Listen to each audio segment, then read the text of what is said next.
Hello there. Welcome to the Kidmin Podcast. My name is Kenny Conley. I am your host, and I just want to thank you for joining again for another conversation about all things kid men. We are in the middle of an ongoing conversation about, I think, one of the more important things that we do in Kidmin, and we're talking about baby dedication.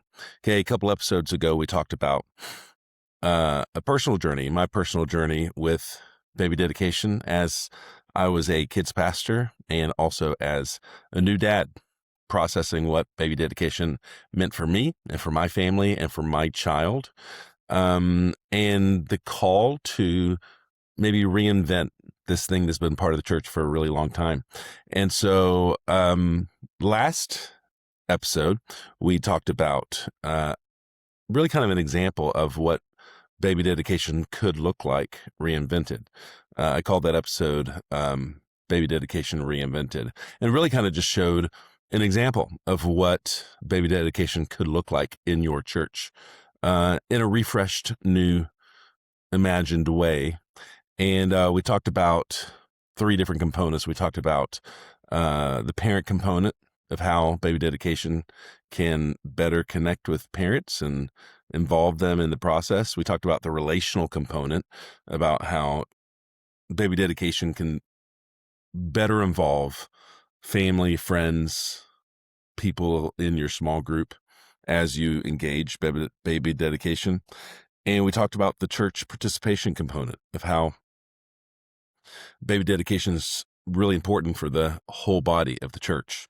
And so, we talked about these three components, how all these things together could be done in such a way that engages families in a new way, in a different way, in a refreshed way. And so today, in this episode, I want to kind of dive into the logistics of baby dedication.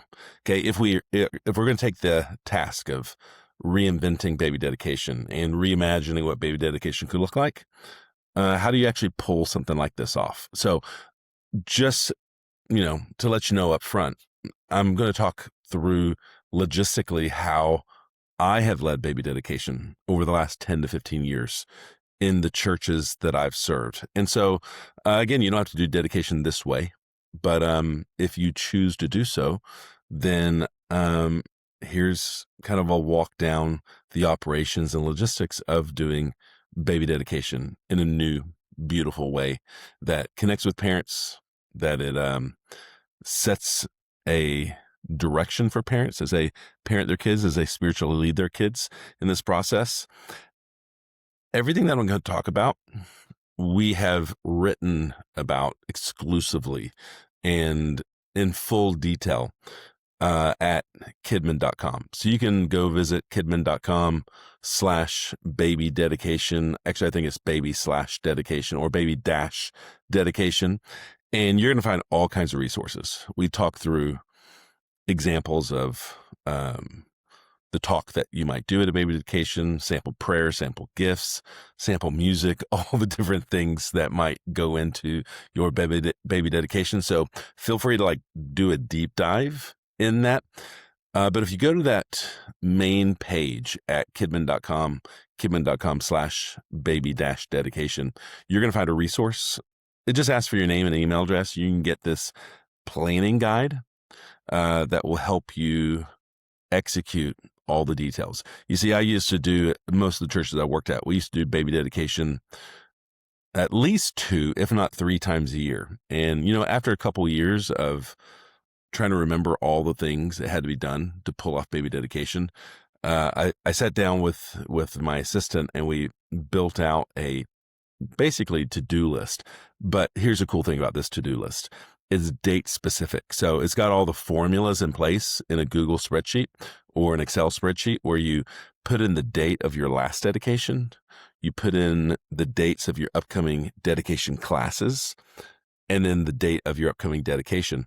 And what it does is it automatically puts in the due dates of all the things that need to be done leading up to your baby dedication classes, the event, all the emails that need to go out, all the logistics that need to be set. So if you want to do a deep dive and figure out, and this whole thing's editable, so let it be your guide, but just go ahead and check that out. So here is, we're going to talk through maybe like 3 phases of logistically pulling off baby dedication. Okay. And if you've got that guide, if you want to download that and pull that up, that'll be really helpful looking through that. But I'm going to take you through the 3 phases of pulling off this baby dedication. The first one is going to be the promotion logistics phase. Okay. There's a lot of administrative work that needs to go into pulling off a reinvented baby dedication. I would say that usually we're talking the first steps of dedication happen 12 weeks out. Okay, about 12 weeks out. If you use this planning guide that I have, I think the first date is about 12 weeks out. So whenever the dedication is on your calendar, look 12 weeks before that. And there's just a little bit, it's maybe an hour's worth of work. You're going to your church website and you're making sure that the dates and whatever promo information on your website is updated, pointing people to the date of the dedication, the date of the classes. Maybe you're editing the church calendar to make sure when people look on their calendar, they can see the dedications coming up. It might be updating your registration forms. If you've got Planning Center or Church Community Builder or Rock, whatever database system you use. And if you have registration, people got to RSVP for an upcoming class, you got to go ahead and set that up now. I mean, this is still months in advance, but you got to get that put together. So usually it's like, an hour's worth of work, 12 weeks out. And then there's kind of not probably really anything to do until you're about 8 weeks out.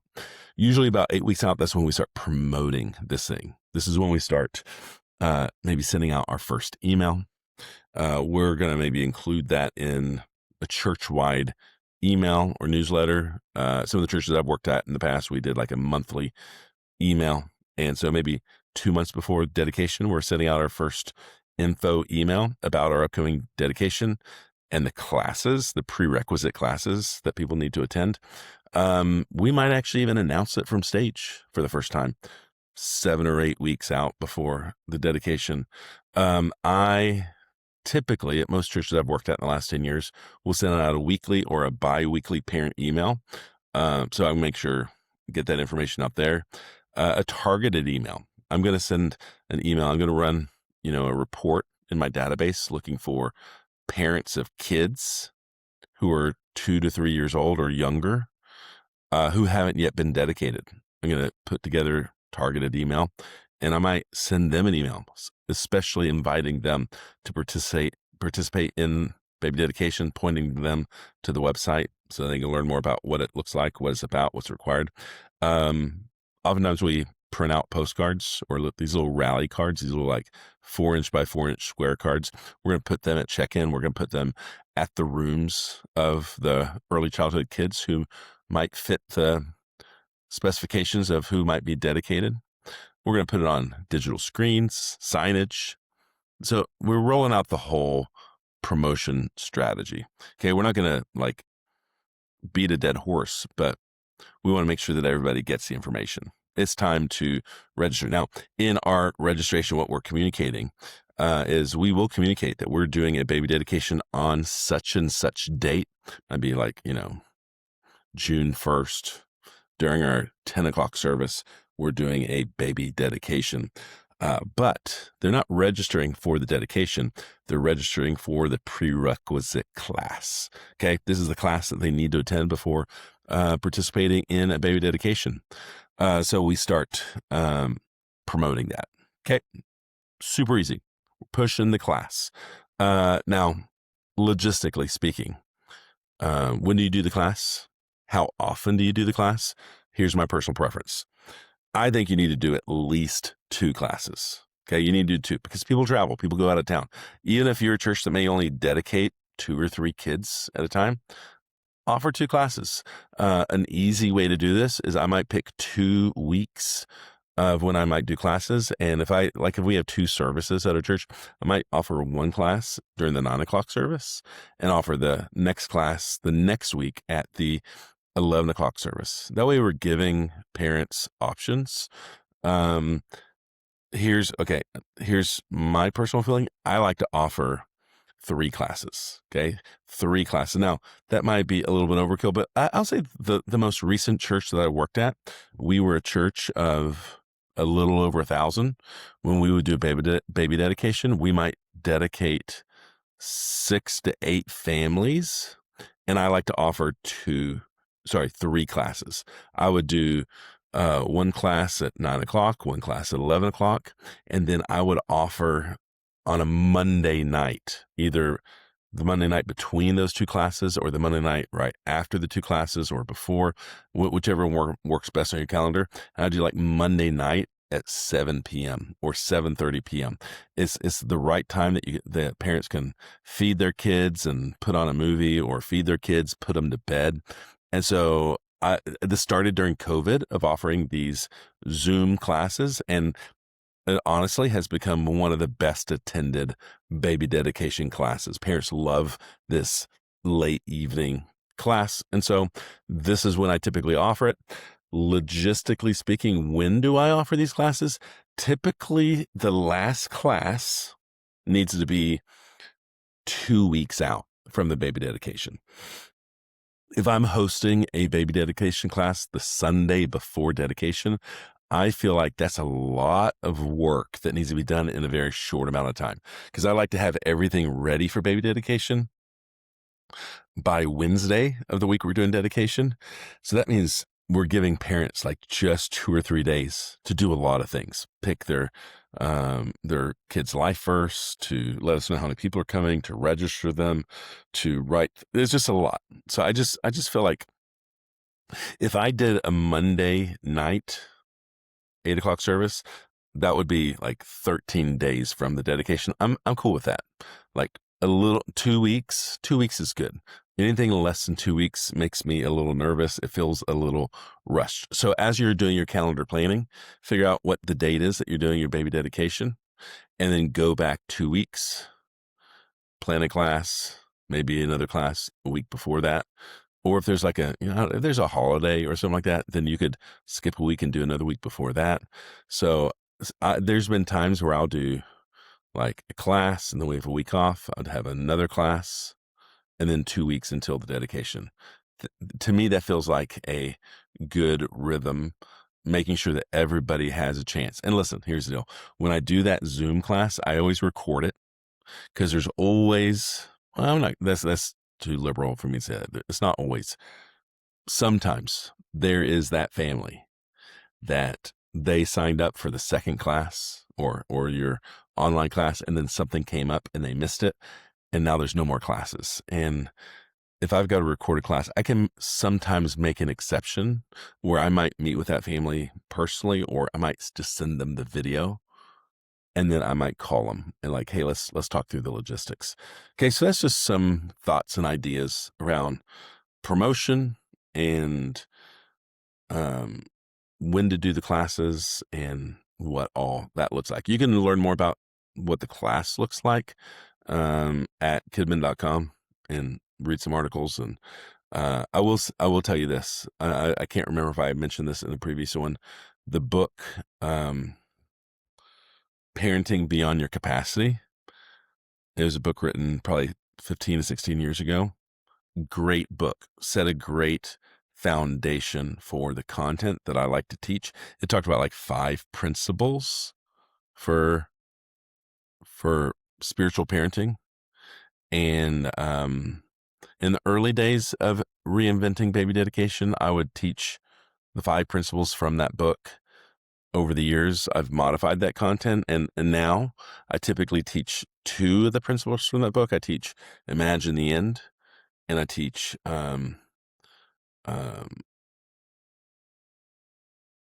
Widening the Circle. Those are the 2, which I'll talk more about that in a minute. But those are the 2 principles I like to teach. But there's a lot of information. There's a lot of things that you can do in the content. Okay, but logistically, that's what I do for promotion and for the classes. So let's talk phase 2. Let's actually talk about the class. Okay. This is a prerequisite. So you got to attend this. Now, what about if a parent participates in baby dedication and then 2 years later they get pregnant again? Do they need to come to the class again? My default is, yeah, I think they should come to the class again. I think is a good reminder. I remember when I had like my second child, it was just a few years after the first child, and I felt like I forgot everything from the first child. Like when did they start sleeping through the night? When did they, when do you start potty training? I forgot all those things. So I don't think there's been a couple occasions where somebody dedicated their young kid, and then like 3 months later they got pregnant again. We didn't make them go through the class again for that kid. But if it's been a year or two, it's not a bad thing. Okay. It's not a bad thing to have them go through the class again. And so here's some information. Okay. It's required. Uh, it's required. It's a prerequisite. And honestly, it's part of the experience. They take that class 2 to 4 weeks before the baby dedication, and I want them to get the most out of their child's dedication, and them coming to the class is a part of that. Typically, I want to create a relational experience. So we set up the room with round tables, and 2 to 3 groups of parents will sit at each table. So that way there's time for them to have conversations. If I'm doing an online class, I might even, if I've got a lot of people attending it, I might even use that Zoom feature where I can break them up into breakout rooms. When I was at a multi-site church years ago, some of the other campuses, they didn't actually do an in-person class. They only did the online class. And so I had the kids director at each of those campuses come to the online class, and then we would break out into breakout rooms, and I would have people from each campus in each breakout room. It's great. And I want this experience to be conversational. I want families, as they come, sit at the table, I might have a conversation card. I might have a host of the table just to help break the ice and help people connect, build relationships, make this whole thing conversational. The goal of the class is I don't want them just to prepare for the dedication, but I also want to inspire and challenge these parents. I want to encourage these parents. The parents of kids this age, they're typically leaning in because this is new to them. They want to get this right. They want to make good decisions. I also say baby dedication is a family milestone event, is a developmental spiritual milestone. And one of the definitions of what a milestone is for me is a milestone is any time that you're putting parents in the driver's seat of faith development for their kids. And so that's one of the goals. I want parents to step into a leadership role of spiritual leadership for their kids. So during this class, we're not just giving them the logistics of the upcoming event, but we're casting vision for what spiritual parenting looks like, what spiritual influence looks like. We're helping parents understand their God-given role. And we're going to actually give them space to have a conversation at their table. We want to ask them some hard questions that they can unpack with other parents. Not necessarily right or wrong answers, but maybe to answer questions they've not considered yet. Parenting is overwhelming. They're so focused on just making sure their kids are healthy and well, relationally, spiritually, relationally, all these things. And so some of them haven't considered some of these larger spiritual conversations of faith and development. And so we're going to actually take some time in this class. We're going to open up the Bible, and we're going to read from Deuteronomy 6, and we're going to look at what Moses said to the people of Israel just before he sent them out to go take the promised land. And I just feel like there's a great parallel between Moses sending his kids out into the land that God had raised them to take, that he'd promised them. And Moses is like recounting really important things that he wants to make sure that they don't forget. And it's just kind of like this similar parallel that at a baby dedication, you're kind of casting the vision that one day these kids are going to grow up and they're going to leave your house. They're going to go out into the world. What are the things that you're most concerned about? What are the things that you want them to know? And that's kind of like the tension that you're creating at this baby dedication. You're reading Deuteronomy chapter 6 and saying, this is your job. What Moses did for this generation of Israelites, you're doing for your kids. Okay.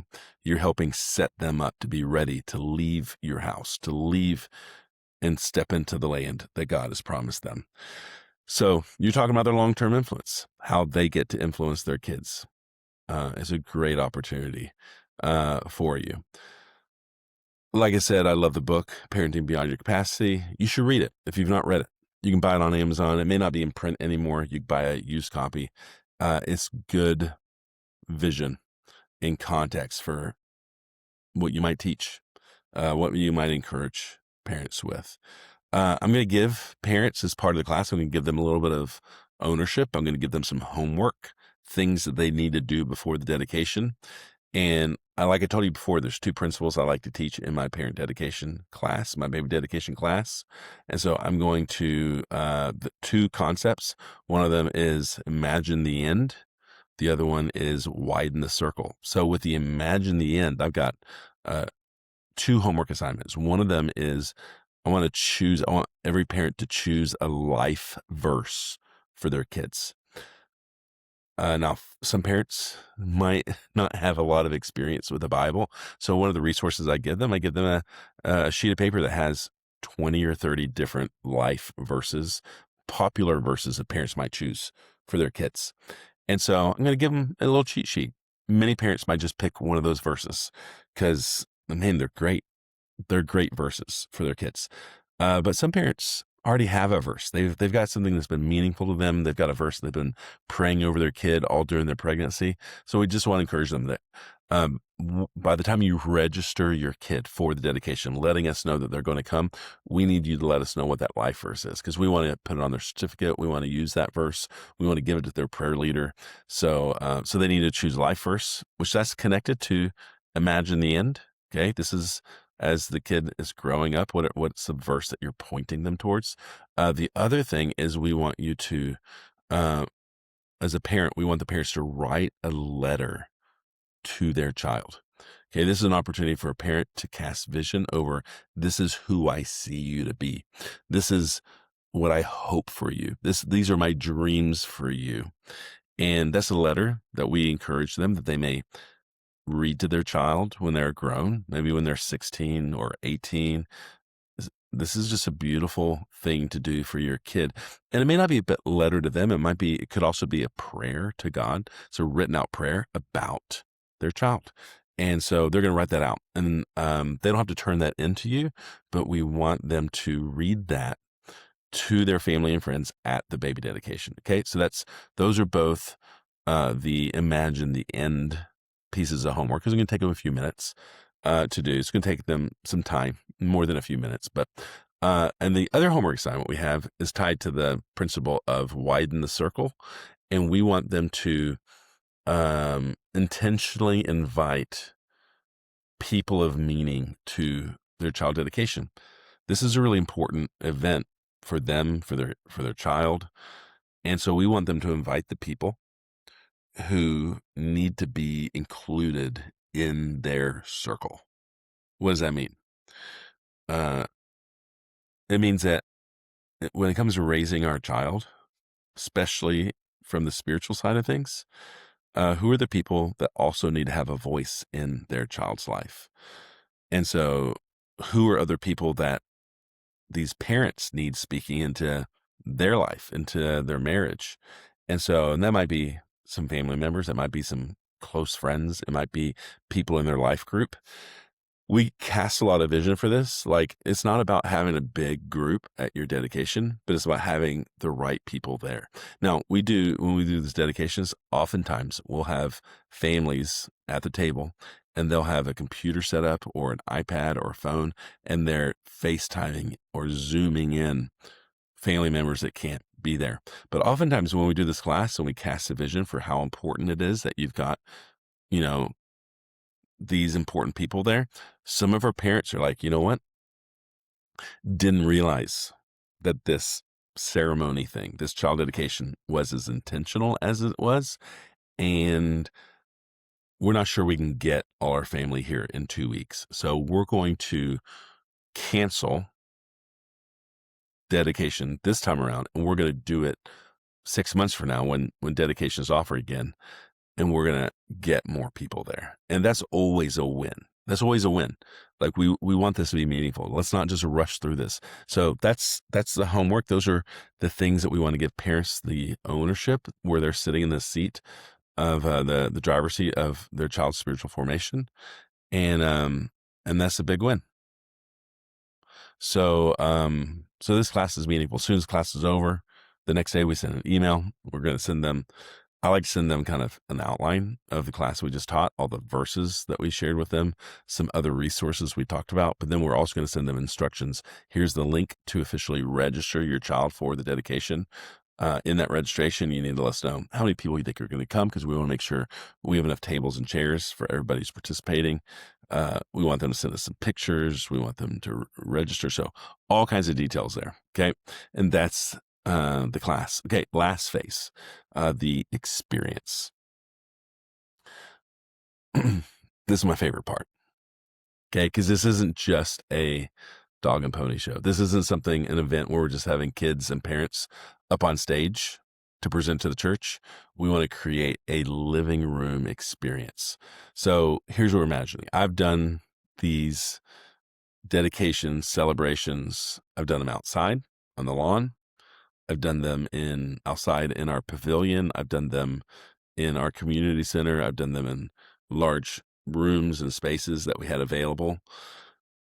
Wherever you do it, I like to do roundtables. Okay. And I might have, and so a family lets us know that, like, hey, there's only going to be like 7 or 8 of us, all of us together. So I'm just going to have a roundtable dedicated for that family with a place card with their family name on it. Or family might tell us, like, hey, we got 20 people coming. Okay. I'm going to reserve 3 tables with, 6 to 8 chairs around each table. And at one table, I got the family name with their gift bag, so that way the parents and the child or the children are at that table, and then the other tables are for all their guests. So I want to make sure I have enough chairs. If we have way too many people, like maybe it's a really big one, I might have extra seating in chairs in rows around the room, just because I don't have enough. I don't own enough round tables, or the room's not big enough for me to get that. But I want to make sure that every family has a table with 1 or 2 extra tables with their guests, and anything above. Like if somebody's bringing more than 20 people, I might have them sitting in chairs around the table in rows. Okay. We're going to make this look beautiful. Okay. I'm going to recruit somebody on my team, a staff member, maybe a staff member spouse who's got a great eye for table settings. I want tablecloths. I want flowers. I want a centerpiece. I want this to look nice. It's like thinking like baby shower, wedding reception. I want to look nice. I want balloons. I want, you've got somebody in your church that can really beautify the space. I like to have food like this. We usually do this thing in the morning. So we got like little finger foods, stuff we get at Costco or Sam's Club, veggie trays, cheese trays, fruit, pastries, donuts. You've got lots of kids here. You got parents, juices, waters, coffee. And we all on like long rectangular tables with linens, and just make it look beautiful. It's always awesome to watch families come in and they're just like, oh my gosh, this is beautiful. This is beautiful. This is great. It doesn't cost a lot of money to do this. But it's worth doing well. It's worth investing in. So, So maybe the start time is at 10 a.m. It's between your two services. I've got a staff person or a volunteer who's greeting families as they come, helping them get to the right tables. I've got prayer leaders that I've recruited, that I've invited to be there. They come early. We go through the logistics and I tell them who they're praying for. We've already communicated that, but they know what table the people that they're going to be praying for are at. So they're going to be ready for them. Um, and then when families come, they come sit at their tables, they find where they are, they go through the line and they get food and they get all those things. And then at 10 o'clock, we start the dedication. And typically what we do, one of the resources I love, several years ago, Orange came out with a video called It's Just a Phase. It's just a phase. Don't miss it. And they created these 4 videos like that are each like 3 minutes long that showcase a child coming home as a baby. And you see the first like 3 years of their life. And then the next video is you see their elementary ages. And then the next video, you see their middle school age. And the next video, you see their high school age. And then they made a compilation video that's only like 2.5 minutes long that you watch from baby to leaving the house. And it's a super emotional video. It just like puts it all in perspective that time is short. The days are long, but the years are short. And I love to kick off my dedication with this video. It gets some people a little teary-eyed. It just kind of sets the stage. The format for this dedication is really simple. We just do a short recap of some of the content that we taught in the baby dedication prerequisite class. We read from Deuteronomy 6. We talk about what Moses was doing, the core message that he was teaching, and we basically set the stage for everybody who's here. Like, we're going to dedicate these kids to the Lord, but everybody who's here plays a role. Moms and dads, you're leading this thing. Okay, you're guiding your kids towards faith, towards Jesus. But everybody else is there. You're part of the circle. You're there to encourage mom and dad, to challenge mom and dad, to be another voice in the child's life. So we talk about all those things, maybe 10 minutes. Okay, it's a short little message, a reminder, and then we might invite all the families to stand up. We're going to do a short dedication prayer, and then we're going to move them towards their dedication times.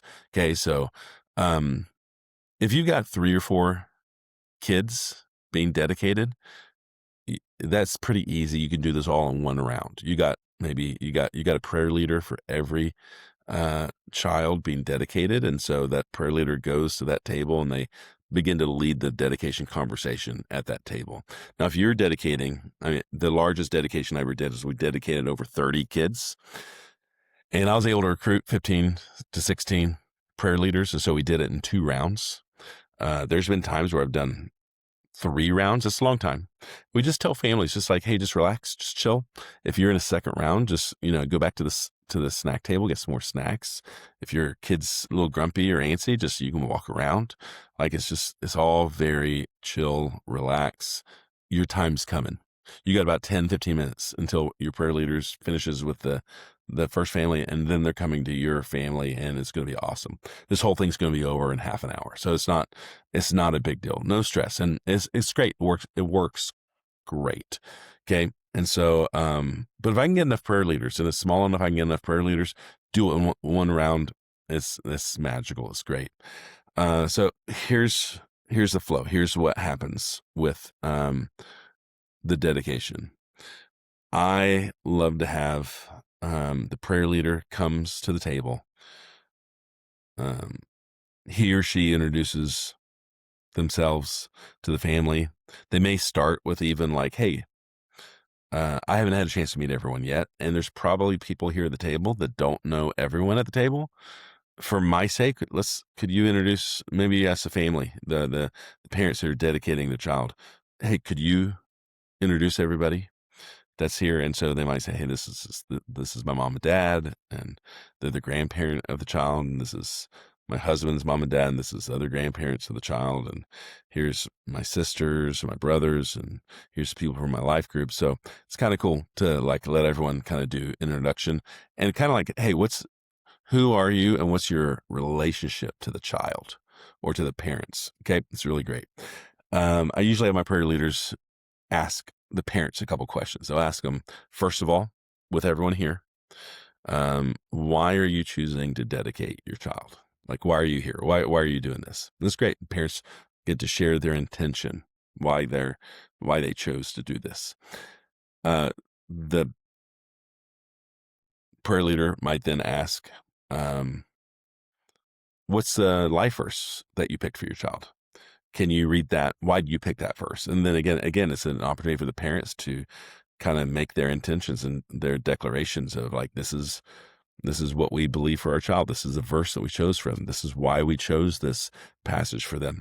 And then the prayer leader is also going to have an opportunity to say like, all right, now, mom, dad, you've written a letter or you've written letters for your child or about your child. Would you read them? And again, this is the living room experience. This is just for the people that are there attending. This is beautiful. Mom and dad, they'll cry. They'll get weepy eyed. There's Kleenex and tissue all over the place. Beautiful, heart filled moment of parents speaking blessings and truth and promises over their child. It's absolutely beautiful. Then here's the amazing part. Then the prayer leader will turn to the family and friends that are there and say, hey, before we pray, we'd like to just take a minute for some of you who are here, that you've been invited here because of the important role that you play in the parent's life, in this child's life. Does somebody want to say something to mom and dad to encourage them, to bless them, to challenge them? Do you want to say something to the child or about the child? And this is a great moment where patriarchs and matriarchs of the family have a chance just to tell of their joy to get to be a grandparent for this new life, and they get to speak their joy and their promise over this child. You get a small group leader gets to speak blessings over these parents. This is beautiful. And usually once one person starts talking, other people start picking up, and it's really beautiful. These are the things that are beautiful that mom and dad are going to treasure for the rest of their life. And once you've given everyone a chance to speak and share, then it's time for the prayer leader to say, okay, we're going to pray a prayer blessing over this child, over this mom and dad. I'm going to pray a prayer blessing and challenge over everyone here for the role that you play. But before I pray, if somebody else would also like to pray, I'm going to let them start. Because what you don't want to do is you don't want to have this prayer time and then you leave it open at the end and then nobody prays and it's kind of awkward. So the prayer leader might start the prayer and say, hey, if anyone would like to pray, we'll let you can pray right now, and then I'll close. And so depending on the spiritual maturity and the faith of the people that are there, it gives them an opportunity to pray. It gives even mom and dad an opportunity to pray if they want to pray and commit themselves as a parent. So just this beautiful prayer time. Usually for most families, this whole thing takes anywhere from 10 to 20 minutes. And it's beautiful. Parents love it. Families love it. The prayer leaders love it. And then once they pray and they conclude, the prayer leader then says, hey, it's so great having you here. Thanks for the opportunity to be part of this. You can take your stuff. So at their table, they got a gift bag, they got their certificate, they got flowers. They can take all those things. We typically have a photographer that we've hired taking pictures so they can go and get pictures taken with their whole family, pictures of this mom and dad, the child. And then we let them go to get ready to go to church service. If you can do this tied in on a Saturday before Saturday night service or a Sunday between the services, they might go to church at that point in time. If you got to do a second round, then you've got time to do another 20 minute round, and you've got everybody through. And it's this beautiful moment. People getting their pictures taken, people hanging out. These are so beautiful to do, like in the spring or the fall when the weather's nice. You might do these outside. You might do them and then they go outside and get their pictures taken. So just whatever works at your church. Okay, here's the last piece. Okay, connected to this event, and this is honestly, it's only been the last 5 years that I've been doing this, but then there's an opportunity on child dedication Sundays, baby dedication Sundays, where I might actually host in the main services. So I do the greeting, I do the whole, spiel, the announcements, whatever. But then we also encourage our church to say like, hey, today's a really special day. Today's a day that we've been dedicating 12 babies to the Lord. And so we might have some video or some B-roll video or some images. Maybe it's from a past dedication that come up on the screen, and we kind of, again, cast visions. Hey, we do dedications a little bit differently than maybe what you've seen in the past. Just 30 minutes ago, we dedicated 9 babies to the Lord, and parents and their children and their family and friends, like 200 people all gathered together to celebrate this. And then, and we're so excited. This is such a meaningful experience. And today we want you as the church, as the body, to also pray over these families. And so at this point in time, on the screen behind, we might have like this collage of pictures of all the babies being dedicated. And whenever we do this, like the whole room gasp, they clap.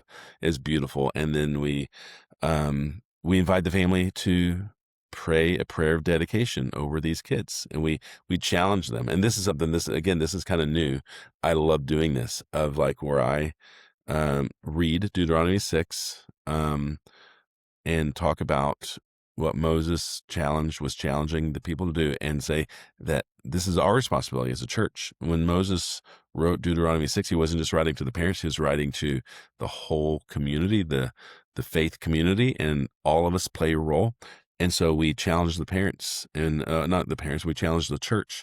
And I like to read out, do you commit to do these things, to come alongside these parents, to pray for them, to encourage them, to teach these kids, to lead these kids? If you are willing to commit to this, say, I do. And so I have the church collectively agree to dedicate. And then we extend our hands and we pray over these babies. It's this beautiful moment. Sometimes the worship team will do a song that ties in with this, and it's just this beautiful moment in the service that supports parents. We don't bring parents up on stage. If it is the service right after the dedication, we may have the parents stand up and we just recognize them in the audience. But I've been at churches where we do like 5 services and only one of the services is connected to dedication. So we'll have the parents the parents are only there for one service, but we have the church pray over all the families at all the services. So just this really beautiful moment. So that's baby dedication. That's what it could look like at your church, logistically. Again, for more details, dig into kidmin.com/baby-dedication. Download that planning resource, read these articles. This isn't hard to do. This isn't rocket science. You're gonna have to recruit some prayer leaders. It might be some other staff members, some staff member spouses, some board elders, their spouses, maybe some of your top leaders. This really beautiful event.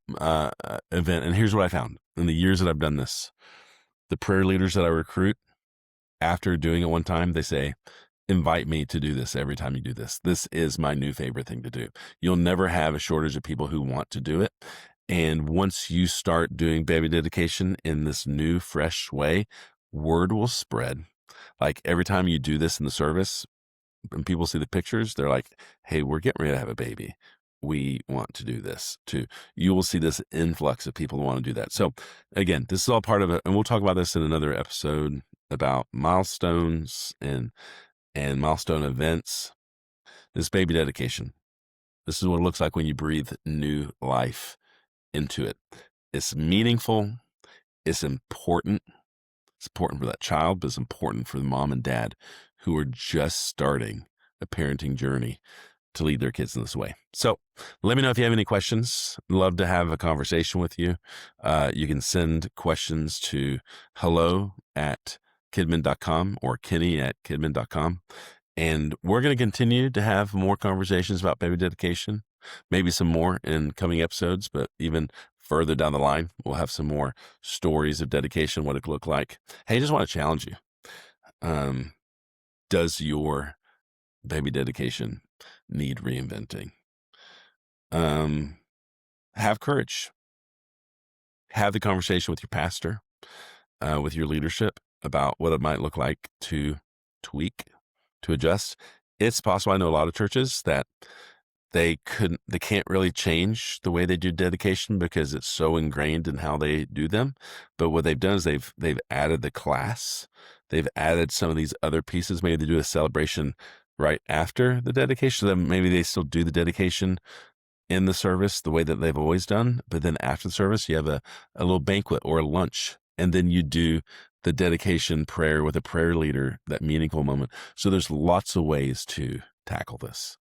Okay, that's enough for this episode. Thanks again for joining me. I hope this conversation was encouraging and helpful and informative. Come back next week and join me as we have another conversation about Kidmin and your role in that. Thank you so much for all that you do, and we'll see you in the next episode.